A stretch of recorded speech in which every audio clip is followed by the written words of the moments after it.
ঈদ মানে খুশি, ঈদ মানে প্রিয়জনের কাছে ফেরা, আর সেই ফিরে যাওয়ার যাত্রাই যেন এক যুদ্ধ।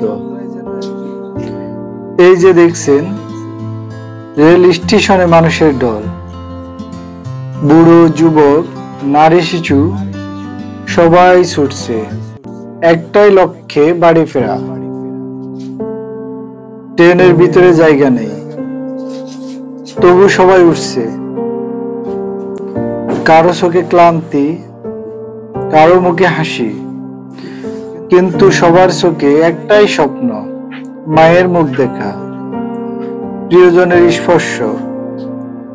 ছাদের উপর ঠাসাঠাসি, কেউ ঝুঁকি নিয়ে দাঁড়িয়ে আছে দরজায়, তবু এই কষ্টকে কষ্ট ভাবছেন না, কারণ এত ঈদের টান। ভিডিওর শেষে দেখুন, এক নারী ট্রেনের একেবারে পিছনে বসে আছেন।